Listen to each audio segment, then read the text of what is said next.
এজন্য 3 নম্বর হলো তওবা করা। তওবার নাম হলো কি? গালের মধ্যে 2টা থাপ্পড় দিলাম, আস্তাগফিরুল্লাহ আস্তাগফিরুল্লাহ, এটা তওবা না। তওবা হলো 4টা বস্তুর সমন্বয়। কয়টা বস্তুর সমন্বয়? 4টা বস্তুর সমন্বয়। 1 নম্বর হলো যে গুনাহ করেছে এই গুনাহ ছেড়ে দেওয়া। 2 নম্বর হলো গুনাহের জন্য অনুতপ্ত হওয়া। 3 নম্বর হলো ভবিষ্যতে করব না সংকল্পবদ্ধ হওয়া। 4 নম্বর হলো এটা যদি হুকুকুল্লাহ অথবা হুকুকুল ইবাদ হয় তা আদায় করা। হুকুকুল্লাহ যেমন আমি ফরজ নামাজ পড়ি নাই, উম্মি কাজা হিসেবে এই নামাজগুলো কি করে দেওয়া? আদায় করে দেওয়া।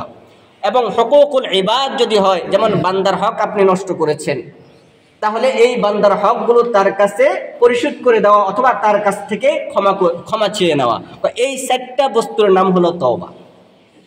1 নম্বর হলো গুনাহ ছেড়ে দেওয়া, 2 নম্বর হলো গুনাহের জন্য অনুতপ্ত হওয়া, 3 নম্বর হলো ভবিষ্যতে করব না সংকল্পবদ্ধ হওয়া, 4 নম্বর হলো হুকুকুল্লাহ কিংবা হুকুকুল ইবাদ এটা আদায় করে দেওয়া। আর হুকুকুল ইবাদ হলে বান্দার কাছে তার হক আদায় করে দেওয়া অথবা তার কাছ থেকে ক্ষমা চেয়ে নেওয়া। এই 4টা বস্তুর নাম হলো তওবা।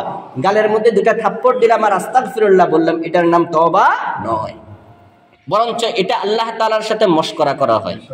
এটা আল্লাহ তাআলার সাথে কি করা হয়? মশকরা করা হয়। বরঞ্চ তওবা হলো এই 4টা বস্তুর সমন্বয় হলো তওবা। তাহলে 3 নাম্বার হলো তওবা করে নেওয়া।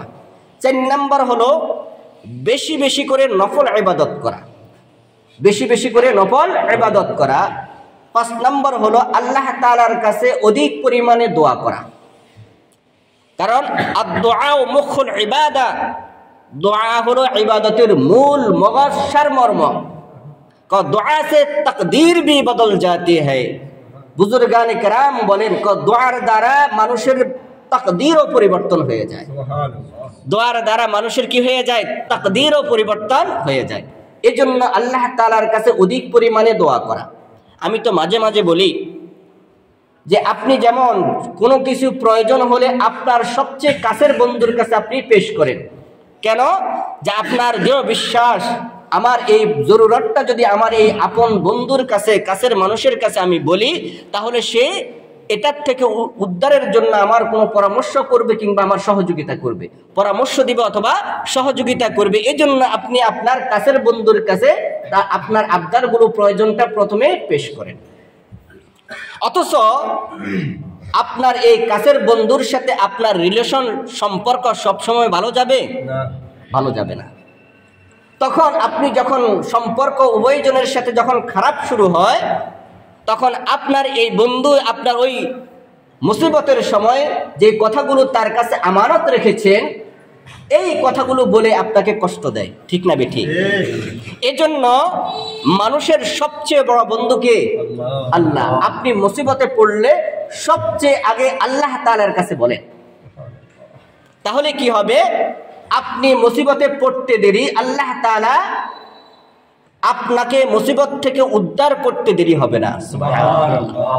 এজন্য প্রতিদিন আপনি আপনার আল্লাহ তাআলার সাথে 1 মিনিট হোক, 2 মিনিট হোক, 3 মিনিট হোক, 5 মিনিট হোক গোপনে কথা বলেন, মানে দোয়া করেন। গোপনে কথা বলেন মানে দোয়া করেন। আপনি যেমন প্রতিদিন আপনার ঘনিষ্ঠ বন্ধুর সাথে কিছু না কিছু কথা বলেন যেন সম্পর্কটা ভালো থাকে, তো আল্লাহ তাআলার সাথে প্রতিদিন আপনি 1 মিনিট হোক, 5 মিনিট হোক কথা বলেন, তাহলে আল্লাহ তাআলার সাথেও আপনার সম্পর্ক ভালো থাকবে। সুবহানাল্লাহ। দোয়া কবুলের কিছু মুহূর্ত আছে, যেমন আপনি মসজিদে আসলেন, আযানের পর থেকে নিয়ে নামাজের আগ পর্যন্ত এই মুহূর্ত হলো দোয়া কবুলের সময়। আপনি অযথা গল্প গুজব না করে মনে মনে আল্লাহ তাআলার কাছে দোয়া করেন। সব সময় দোয়া করার জন্য হাত তুলতে হবে তা শর্ত নয়। মনে মনে কার সাথে কথা বলবেন? আল্লাহর সাথে আপনি নীরবে নিভৃতে কথা বলেন। তো এটা একটা সুযোগ আপনার। যখন ইমাম সাহেব খুতবা দেয়, আরেকটা খুতবা দেওয়ার জন্য যখন বসে 2 খুতবার মাঝখানে, আপনি তখন আল্লাহ তাআলার কাছে দোয়া করেন, তখন দোয়া কবুল হয় 2 খুতবার মাঝখানে। তখন কিন্তু হাত উঠিয়ে দোয়া করা যাবে না, মনে মনে আল্লাহ তাআলার সাথে কথা বলতে হবে। 3 নম্বর হলো যখন মুয়াজ্জিন ইকামত দেয়, তখন মনে মনে আল্লাহর কাছে দোয়া করেন, আপনার দোয়া কবুল হবে। 4 নম্বর হলো দেখবেন মাঝে মাঝে আপনার মনটা ভাঙ্গা থাকে, নরম থাকে। ওই সময় দোয়া করেন, দোয়া কবুলের সময়। সুবহানাল্লাহ। 5 নম্বর হলো দেখবেন মাঝে মাঝে ঝিরঝির বৃষ্টি হয়, তখন দোয়া করেন, দোয়া কবুলের সময়, তখন দোয়া করলে দোয়া কবুল হয়। 6 নম্বর হলো মাঝে মাঝে দেখবেন বৃষ্টির আগ মুহূর্তে ঠান্ডা বাতাস বয়ে যায়, ঠান্ডা বাতাস বয়ে যায়, ওই সময় আপনি দোয়া করেন, আপনার দোয়া কবুল হবে। 7 নম্বর হলো জুমার দিন আসরের পর থেকে নিয়ে মাগরিবের আগ পর্যন্ত এই মুহূর্ত দোয়া কবুলের সময়, আপনি তখন দোয়া করেন, দোয়া কবুল হবে। 8 নম্বর হলো প্রতিদিন শেষ রাত্রিতে আল্লাহ তাআলার কাছে দোয়া করেন, দোয়া কবুল হয়। আর যেই কোনো মুহূর্তে আপনি দোয়া করেন, আল্লাহ তাআলা আপনার দোয়া কবুল করতে সদা প্রস্তুত থাকেন। আল্লাহ তাআলা বলেন উদউনি আস্তাজিব লাকুম, বান্দা আমাকে ডাকো, তুমি ডাকতে দেরি, আমি মাওলা তোমার ডাকে সাড়া দিতে দেরি হবে না। সুবহানাল্লাহ। মানুষের কাছে চাইলে মানুষ বেজার হয়, আর আল্লাহ তাআলার কাছে না চাইলে আল্লাহ তাআলা বেজার হয়। এজন্য প্রতিদিন কিছু সময় আল্লাহকে দেওয়া, যে আপনি আল্লাহর সাথে কথা বলেন, তাহলে ফায়দা কি? আপনার ঘনিষ্ঠ বন্ধু যখন আপনি বিপদে পড়েন আপনার যেমন সহযোগিতা করে, আপনি যখন মুসিবতে পড়বেন আর প্রতিদিন আল্লাহ তাআলার সাথে আপনার কানেকশন থাকবে, সম্পর্ক থাকবে, মুসিবতে পড়তে দেরি আল্লাহ তাআলা আপনাকে মুসিবত থেকে উদ্ধার করতে দেরি হবে না। সুবহানাল্লাহ। আপনি বলতে হবে না, কারণ মুসিবত দেন কে? আল্লাহ। কেন দেন? বান্দার অনেক সময় বান্দা আল্লাহ তাআলা থেকে গাফেল হয়ে যায়, তখন আল্লাহ তাআলার প্রতি মনোনিবেশ করার জন্য, আকর্ষণ সৃষ্টি করার জন্য আল্লাহ তাআলা মাঝে মাঝে বান্দাকে মুসিবত দেন।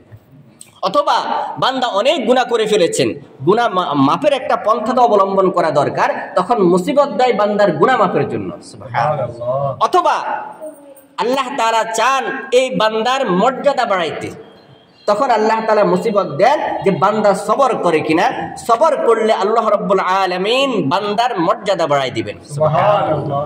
যেমন ধরুন হযরত ইব্রাহিম খলিলুল্লাহকে আল্লাহ তাআলা অনেকগুলো কঠিন কঠিন পরীক্ষা করেছেন, প্রত্যেকটা পরীক্ষায় যখন উত্তীর্ণ হয়ে গেছেন, তখন আল্লাহ তাআলা বলেন, হে ইব্রাহিম, আজ থেকে আমি ঘোষণা করলাম তুমি আমার খলিল। সুবহানাল্লাহ। আমাদের নবী সরকার দো আলম সাল্লাল্লাহু আলাইহি ওয়াসাল্লামের উপর এত পরীক্ষা এসেছে যেটা অন্য কোন নবী রাসূলের উপর আসে নাই। শেষ সময় যখন ওনার সবচেয়ে আশ্রয়দাতা, মক্কার মধ্যে আশ্রয়দাতা ওনার চাচা আবু তালিব ইন্তেকাল করলো, ওনার আশ্রয়স্থল সান্ত্বনার মানুষ হযরত খাদিজাতুল কুবরা রাদিয়াল্লাহু তাআলা আনহা ইন্তেকাল করলো।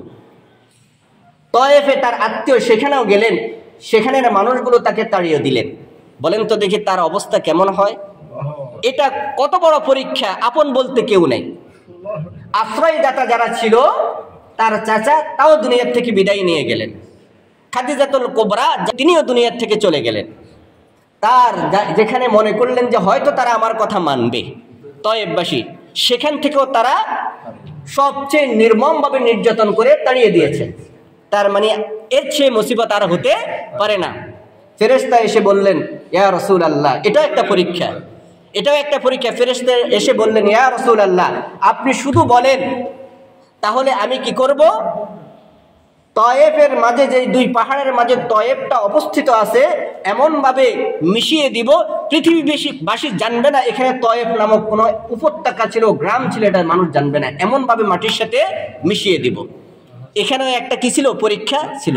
আল্লাহ রাসূল বলেন কি, যে এরা জানে না, ইয়া আল্লাহ, এরা জানে না আমি কে, কেনই বা আমি তাদের কাছে আসলাম, তারা জানে না, এরা জানে না, এরা বুঝে না, হয়তো বা তাদের বংশধর বুঝবে। আল্লাহ আপনি তাদেরকে ধ্বংস করবেন না, আপনি তাদেরকে হেদায়েত দান করেন। সুবহানাল্লাহ। আল্লাহ রাসূলের এই তাওয়াজু, বিনয়ী, এই নম্রতা, নিজের ভাঙ্গা দেখে আল্লাহ তাআলার সাথে সাথে দুটো উপহার দিয়ে দিলেন। সুবহানাল্লাহ। একটা হলো মেরাজ, আরেকটা হলো শাফাআতে কুবরা, যার সুপারিশে বিচারের কাজ শুরু হবে। সুবহানাল্লাহ। তাহলে মুসিবত আসে কেন? অনেক সময় বান্দার মর্যাদা বাড়াইবার জন্য। সুবহানাল্লাহ। এই জন্য মুসিবত আসবে, পরীক্ষা আসবে, পরীক্ষার মধ্যে কি করতে হবে? তাহলে পরীক্ষা আসে কার পক্ষ থেকে? আল্লাহ তাআলার পক্ষ থেকে। এই জন্য কি করতে হবে? প্রতিদিন কিছু সময় আল্লাহ তাআলার সাথে কথা বলতে হবে। মুসিবতে পড়বেন তো আপনাকে উদ্ধার করতে দেরি হবে না। তাহলে শাবান মাসে বেশি বেশি করে কি করা? রোজা রাখা। 2 নম্বর হলো বেশি বেশি করে ইস্তেগফার পড়া। 3 নম্বর হলো তওবা করা। 4 নম্বর হলো বেশি বেশি করে নফল ইবাদত করা। 5 নম্বর হলো কি? দোয়া করা। মনে থাকবো তো ইনশাআল্লাহ?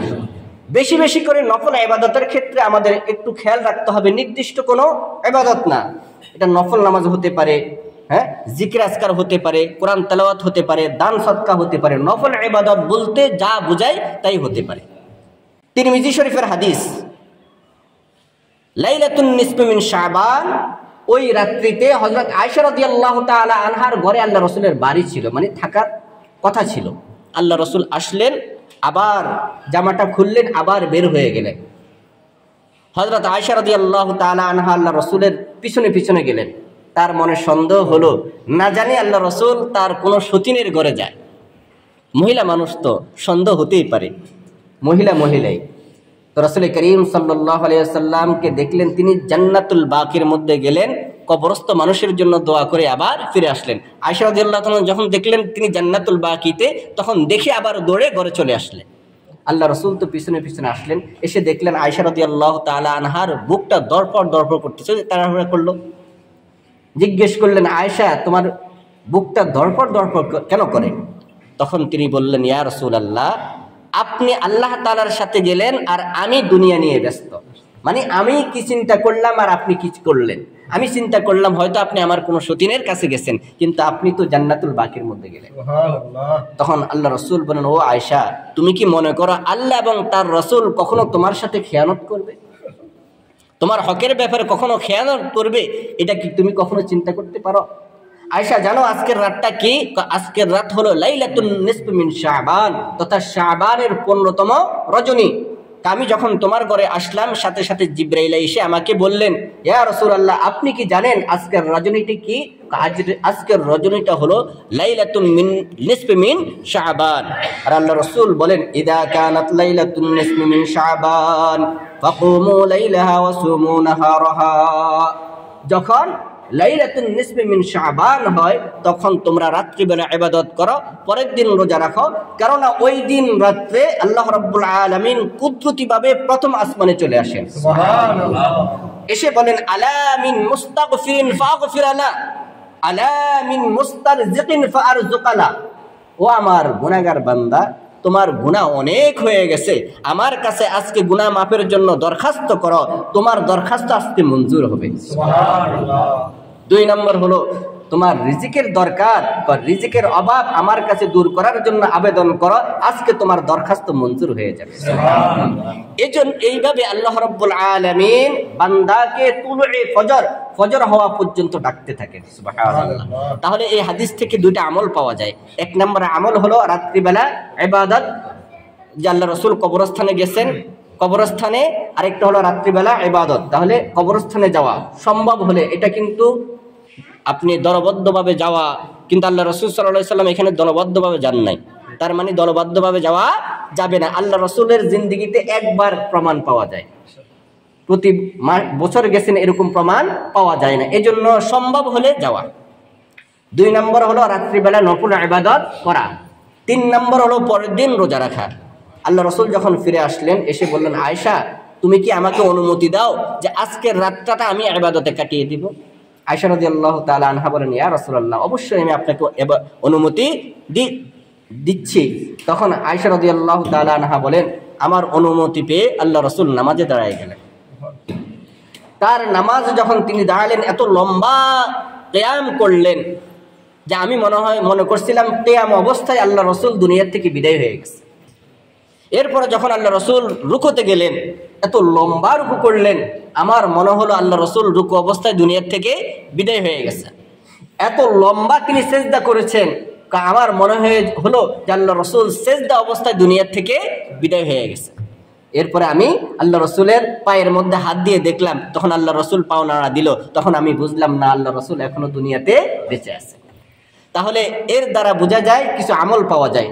লাইলাতুন নিসফি মিন শাবান তথা শাবানের 15তম রজনীতে কিছু আমল পাওয়া যায়। 1 নম্বর আমল হলো কি? রাত্রিবেলা জাগরণ থেকে ইবাদত করা, যেহেতু আল্লাহ রাসূল করছেন। 2 নম্বর হলো সম্ভব হলে কবরস্থানে যাওয়া। 3 নম্বর হলো আমল হলো রোজা রাখা। এর বাহিরে কোনো কিছু পাওয়া গেছে? না। মসজিদ সাজানো, না। আলোকসজ্জা করা, না। হালুয়া রুটি রান্না করা, না। সাহাবাই কেরামদেরকে নিয়ে আল্লাহ রসুল ইচ্ছা করলে সবাইকে জমায়েত ভাবে অনেক কিছু করতে পারতেন, করেছেন?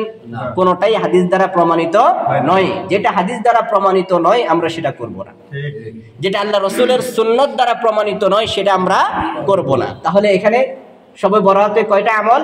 3টা আমল। 1 নম্বর হলো নফল ইবাদত, সেটা অনেক প্রকার হতে পারে, কোরআন তেলাওয়াত হতে পারে, জিকির আজকার হতে পারে, দান সদকা হতে পারে, হ্যাঁ, নফল ইবাদত। 2 নম্বর হলো কি, সম্ভব হলে কবরস্থানে যাওয়া, দলবদ্ধভাবে না, একাকীভাবে। 3 নম্বর হলো পরের দিন রোজা রাখা। পারবো না ইনশাআল্লাহ। এছাড়া অন্য কোনো আমল পাওয়া যায় না। দেখবেন কিছু মানুষ শবে বরাত আসলে হাদিসের দোহাই দিয়ে বলে শবে বরাতের অস্তিত্ব বলতে কিছু নেই। আসেনি এমন দল? আছে দেখবে। ইসলামের মধ্যে বাড়াবাড়িও পছন্দ করে না, কমাকমিও পছন্দ করে না। এর মধ্যে কোনো বাড়াবাড়ি করা যাবে না, সাড়াসাড়ি করা যাবে না। বাড়াবাড়ি বলতে যেমন মসজিদ আলোকসজ্জা করা, হ্যাঁ, হালুয়া রুটির ব্যবস্থা করা, এটা করা যাবে না। তার মানে বাড়াবাড়ি করা যাবে না। সাড়াসাড়ি কি বলে, এই লাইলাতুল বারাআ বলতেই নাই, এটা বলা যাবে না। কারণ সূরা দুখানের মধ্যে হামিম ওয়াল কিতাবিল মুবিন ইন্না আনসালনাহু ফি লাইলাতিন মুবারাকা, এই যে লাইলাতুল মুবারাকার দ্বারা সূরা দুখানের মধ্যে আপনি তাফসিরে জালালাইন খুলেন, এখানে লাইলাতুল মুবারাকার দ্বারা উদ্দেশ্য হলো লাইলাতুন নিসফি মিন শাবান আও লাইলাতুল কদর। এর দ্বারা উদ্দেশ্য, লাইলাতুল মুবারাকার দ্বারা উদ্দেশ্য হলো লাইলাতুন নিসফি মিন শাবান অথবা লাইলাতুল কদর। তাহলে দুটোটা উদ্দেশ্য হলে কোনো অসুবিধা নাই। কারণ লাইলাতুল বারাতের মধ্যে আল্লাহ তাআলার সামনে বাজেট পেশ করা হয়, বাজেট হয়, আর লাইলাতুল কদরের মধ্যে তা বাস্তবায়ন শুরু হয়। কোনো অসুবিধা নেই। এজন্য বাড়াবাড়িও করা যাবে না, সাড়াসাড়িও করা যাবে না। আমরা মধ্যম পন্থা। তার মানে সুন্নাত দ্বারা যেটা প্রমাণিত আমরা সেটাই করব। কি রাজি না? বাড়াবাড়ি করা যাবে? বাড়াবাড়িও করা যাবে না, সাড়াসাড়িও করা যাবে না। তাহলে শবে বরাতে কয়টা আমল? 1 নম্বর হলো নফল ইবাদত, 2 নম্বর হলো কবরস্থানে যাওয়া, একাকী যাওয়া, দলবদ্ধভাবে নয়। 3 নম্বর হলো সম্ভব হলে পরের দিন রোজা রাখা। যারা 3টা রোজা রাখতে চান, তাহলে 13, 14, 15 যে আল্লাহ রসুল প্রতি মাসে রোজা রাখতেন, তাহলে আপনার 2টা সওয়াব হবে। 1 নম্বর হলো আল্লাহ রসুলের আমলের সাথে আপনার অ্যাডজাস্ট হলো মাসিক রোজা হিসাবে, আরেকটা হলো শাবানের 15 তারিখের রোজা হিসাবে আপনি আলাদা একটা সওয়াবও পাইলেন। আল্লাহ রাব্বুল আলামিন আমাদের সকলকে সুন্নাত তরিকা আমল করার তৌফিক দান করুন। আমিন। ওয়া মা আলাইনা ইল্লাল বালাগ।